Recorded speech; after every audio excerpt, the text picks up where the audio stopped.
Hey guys, I'm back. Sorry, I had to take a little hiatus. I had to sort of get some things in order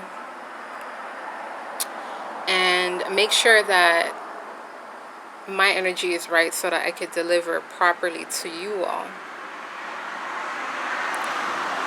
And during this time, one of the things that I have discovered is that people will stop at any length. They would go to any length to try and discourage you from doing what you're called to do. They will try to pick you apart and nitpick at every little thing that you're doing. In an attempt to discourage you from pursuing what it is that you're called to do. And these individuals will make it their business to turn around and copy your work and copy your ideas and rush to compete with you for your shine, for your the acknowledgement of the things that you've toiled for. Let me tell you something about jealousy. Jealousy doesn't always show up in a nasty way. Sometimes jealousy shows up in a very subtle and wicked and underhanded way. And you can't take it lightly.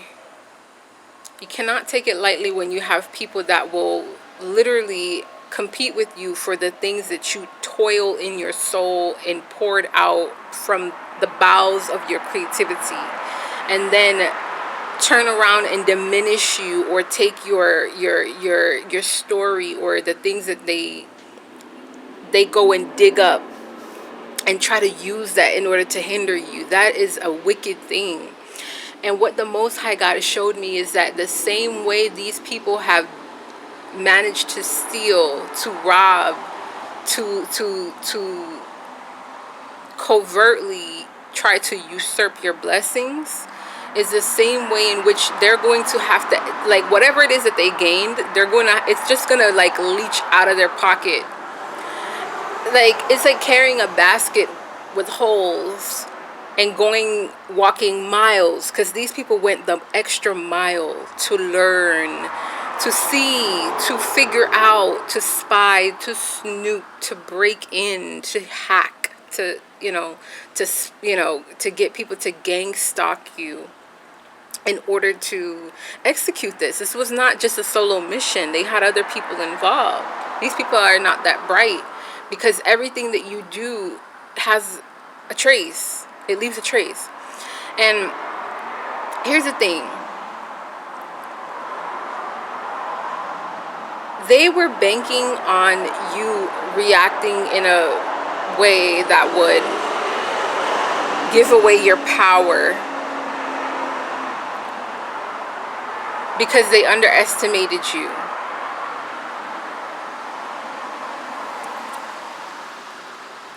They underestimated you greatly. They underestimated you. They probably sat in circles and thought about how to go about stealing from you, and laughed about how they imagined you reacting when you found out, and or if you never found out, because some of them think that you're just so dumb and naive and that it would never ever be discovered, because they're so intelligent, they're so slick. But what the Most High God showed me is that the same way they would go the extra mile to steal from you, it's like carrying a basket with holes in it and walking miles and miles and miles and miles in the hot heat. So, meaning they would forego any consequence. Any potential consequence is the heat. And they will forego that just to get to you. Just to get to you. Just to get to you. And the Most High God showed me, it's like they're going to be on their way back thinking, la la la la la la la la la la la la la la. Yeah, yeah, we won, we got it. You know, we successfully did this thing. We managed to get away with this. And they were cheering and hooraying. Some of them scooped up a little bit of water and were so in celebratory, you know, mode that they didn't even realize that the water was dwindling. Every step they took, it just dwindled and dwindled and dwindled and dwindled and dwindled, until eventually when they reached back to their destination, they were left with nothing. In fact, they were left with nothing but even more defeated, even more thirsty, in more lack.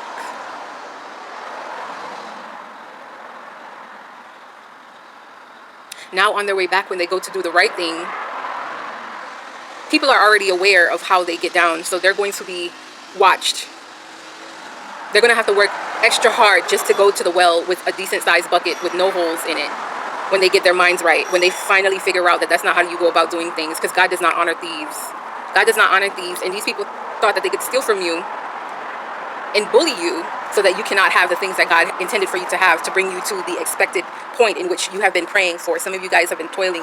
These people neglected how much you've actually put in. They overlooked and oversaw how much it actually took, how much oil, how much strength, mental strength, how much getting over certain fears, how much preparation, sacrifices you've made in order to be able to curate and to create. And they went and took it just like that. And they figured, because I have it now, I can profit. And they didn't do the work. And they thought it was right. A lot of these people felt justified. A lot of these people felt justified. They did. And they still do.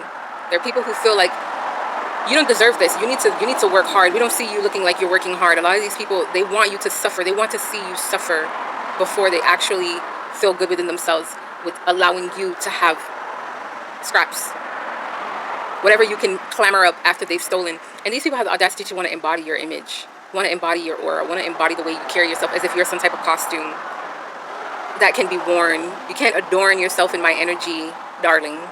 It doesn't work that way. And see, this is why when they, let me tell you how to reframe your mind when this kind of things happen. Because when it happened to me, because I'm just starting out. I'm a small time creator here on this app. I'm a newbie, if you want to call it that, I guess. I'm not on here day in and day out, milking the system, as some would say. I make sure that, I'm not just on here just blowing hot steam. Like, I could do that, but I don't feel like that is something that is beneficial for me and for you all. But how to reframe your mind, because this is the key part here. You're going to want to hear this part. How to reframe your mind when you see things like this happening. If you could hear the noise, I apologize. They're cutting grass.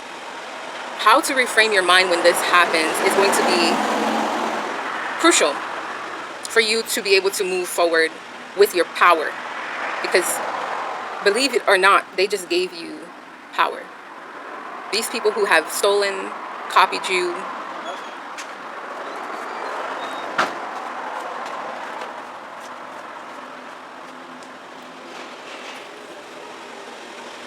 they have given away their power. The only way that they can take your power is if you consent, if you agree, if you say, yes, they stole, oh, whoa, whoa, whoa, they stole from me, they stole from me.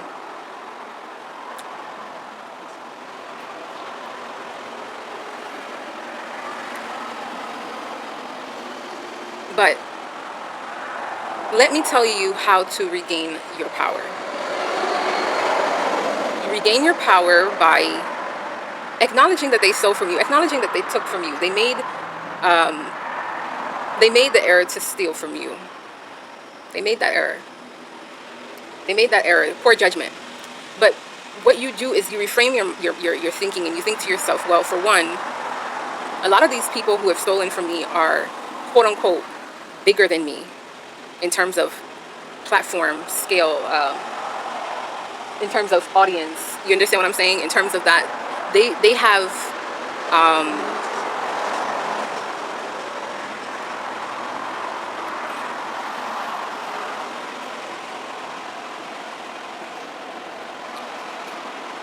I don't know why I have company now, but here we go.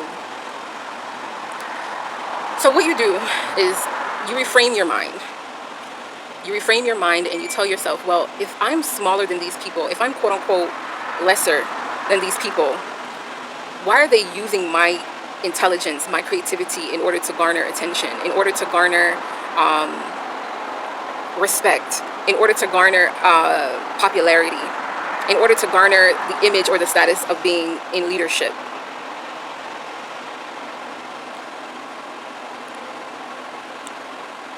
You know?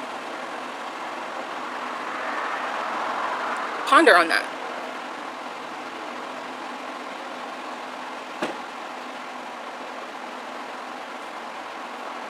Ponder on that for a minute.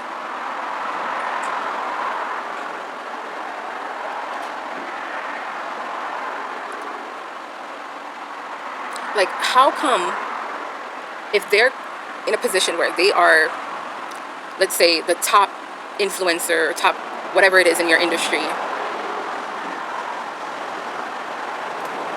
why would it be necessary to steal from someone like you? And when you ask yourself these questions and you ponder on that for a minute, it's because, I mean, the obvious becomes obvious, right? The obvious becomes obvious. Because this is the proof and the validation that you need to, for one, if you were ever hesitating about going forward, doing the things that you need to do, putting yourself out there. If you were ever in doubt, like if you were ever in doubt in any situation, in any circumstance where you felt like, oh, I don't know if what I have is substantive. I don't know if what I have is going to, you know, if it's just right. Like, are people going to gravitate towards it?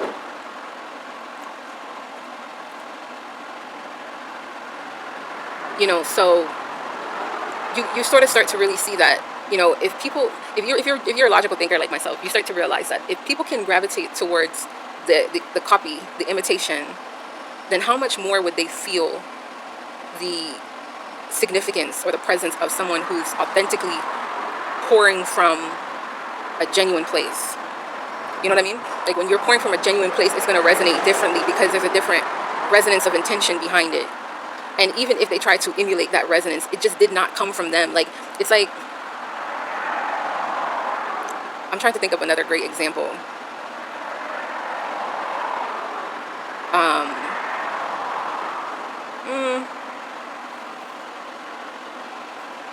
Trying to think of one. It's like when you buy food. Let's say, okay, for example, someone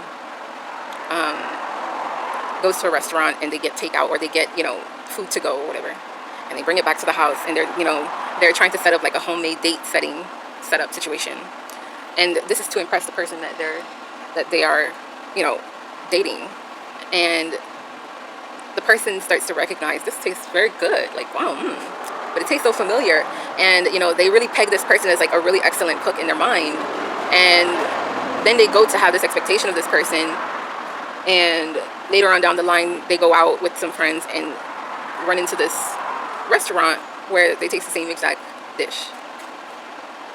And so the point is, they start to lose respect for the type of person that would literally take something and try to pass it off as their own. There's no integrity in that. And the Most High just wants people to know that, you know, these people are going to be haunted, because now when they come out with something that is creative, or when they try to come out with something that nobody's going to believe that it's theirs, people are going to always question it. They're going to always have to look over their shoulder to wonder if someone is stealing from them the way that they stole from others. And the list goes on and on and on and on. The money that they will be having to spend in order to protect their property, or the things that they attain. Some of these people make so much money off of your ideas, and they buy all these, you know, big houses, fancy cars, and the amount of money that they're going to have to pay to insure and to secure those things is just going to be like that bucket that has holes in it. And this is why I say people need to be careful of how they go about doing things.